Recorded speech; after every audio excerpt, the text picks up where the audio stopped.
Hey everyone, and welcome back to Redacted. Today I've got some new posts from r/am I the antagonist, so let's just hop right into it. Am I the antagonist for throwing up in a customer's car and refusing to pay for the cleanup? I'm an auto mechanic working for a family business. Yesterday I had to change a fuel pump in a Subaru Outback. It's not usually a bad job to do, except for the fact that this customer's car absolutely reeked of weed, cat pee, and fast food.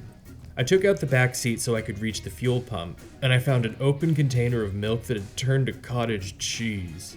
As soon as I saw it, the smell hit me in the face and I threw up in the car before I could get out. Obviously, we had to tell the girl what happened and that we weren't going to complete the job. And my father felt pretty bad about sending me into the car in the first place.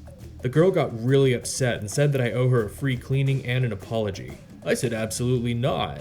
I tried to not complain about the job and just be focused on properly finishing the job, but I felt that she didn't hold up on her end of the deal by having a safe car for me to enter.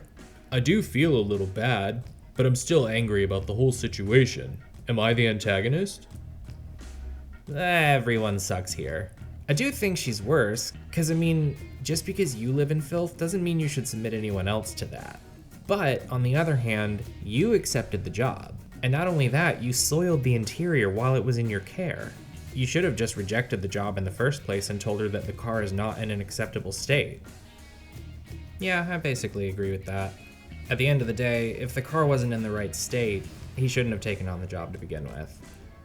Am I the antagonist for not saying anything about the underwear? My 20-year-old daughter and her fiance are currently staying with us. And I love my daughter, but she is very difficult, and I can't stand her fiance. I gave them a deadline to move out because I just can't take it anymore. The other day they got into a massive fight while my wife was out. It sounded like a pair of my wife's underwear had gotten in with their laundry, and she thought they belonged to another woman. I think the fact that she immediately jumped to cheating shows how bad their relationship is. As they were arguing, she was waving the underwear all around, and I recognized them as my wife's because they had a floor print on them, but I just let the ridiculous fight go on. My wife came home about 30 minutes later and diffused the situation after saying they were hers. She asked me if I hadn't realized that they belonged to her, and I accidentally let out a little laugh. My daughter burst into tears and now she won't talk to me. Her fiance said we're messed up and stormed out of the house, but my wife thought it was funny. Am I the antagonist? Everyone sucks here. Everyone but the mom. The mom took ownership of the floral panties right away. Yeah, he wasn't technically in the right, but the daughter and her fiance's problem is really with each other, not with the dad. Am I the antagonist for asking my coworker if he's married? In my workplace, in my team specifically, we're like a big loving family. We all come to work and spend the first few hours chit-chatting amongst ourselves, asking each other how their spouses and kids are, share our stories and what we did over the weekend, etc. We have this new guy join us. He's been here for over a year now. Nice guy, youngest on the team, in his early 30s I think, but God, he is just so freaking private. I never hear him talk about his wife or girlfriend. I don't know if he has any kids. He could be gay for all I know. I really don't care if he is, more power to him. Or maybe he's a virgin or asexual. I really don't judge anyone, but I just don't know why he's not fitting in with the rest of us. I'm just trying to say, I'm kind of the joker in my team, right? I make everybody laugh by sharing stories of my family, what my wife said to me today, or if my kid did something funny. And when I spend that much energy into cheering everyone up, I kind of expect the person sitting next to me to open up a bit. So one day during our early morning break, the time where you're just getting into work, you're grabbing coffee, etc. And I had just finished telling everyone how my weekend getaway with my wife was. And I casually asked him, so hey Mike, what's the deal? You got a girl at home? Are you married? And he just kind of giggles awkwardly and goes, oh, I'm just shy. I don't really like talking about my personal life. I'm just private, As an older brother myself, I go, it's okay, brother. You can tell me whatever it is you're going through. I was just wondering, since you're so hushed on the subject, have you ever had a girlfriend? And he just steps back a little bit. He starts acting a little bit awkward, and the response he gave me just shocked me.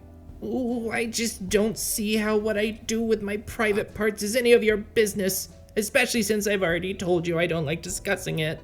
I'm pretty upset, so I go, relax, buddy. I was just trying to make you feel more comfortable. And he goes, well, you're kind of harassing me right now. At that point, I let it go and I went back to my desk. So what the heck? Asking someone if they're married or have a girlfriend or whatever is harassing them now? Am I really the antagonist?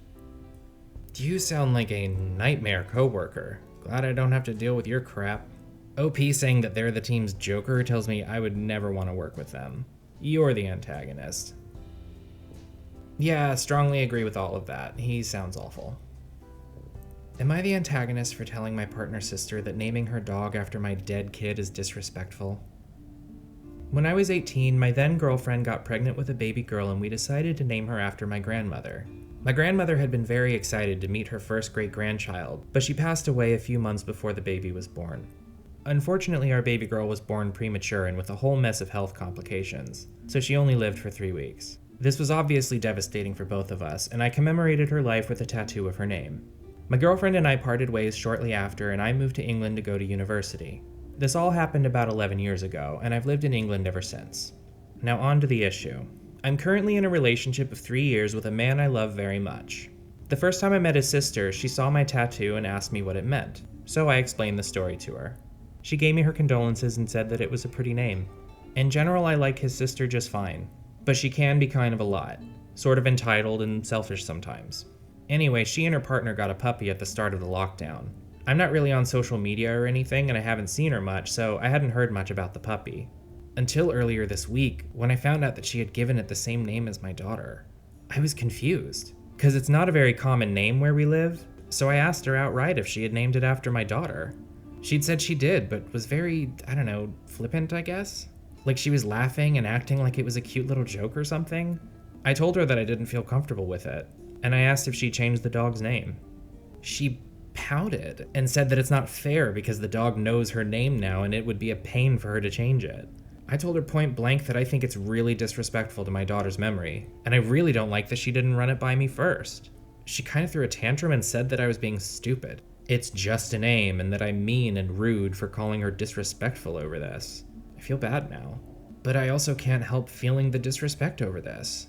Do I have any standing, or am I overreacting? Am I the antagonist? Here's the thing. You don't own the name. She doesn't have to ask your permission to name her dog. She can name her dog whatever she wants. Just like you don't have to ask for permission to cut ties with her for her heartlessness. I don't know what kind of monster could listen to you share such a painful and meaningful story like that and just decide it doesn't matter. Not the antagonist. Personally, I would never speak to somebody that cruel again. And if anybody asked me why, I would tell them exactly why. Why don't you talk to that horrible woman anymore? She named her dog after my dead baby. Boom, conversation ender, shut down. Yeah, that's gross. I agree with just cutting someone like that out. Nobody needs somebody like that in their lives. What do you guys think? That's all I've got for today, but go ahead and leave a like, subscribe, and share a comment down below, and I'll catch you all next time.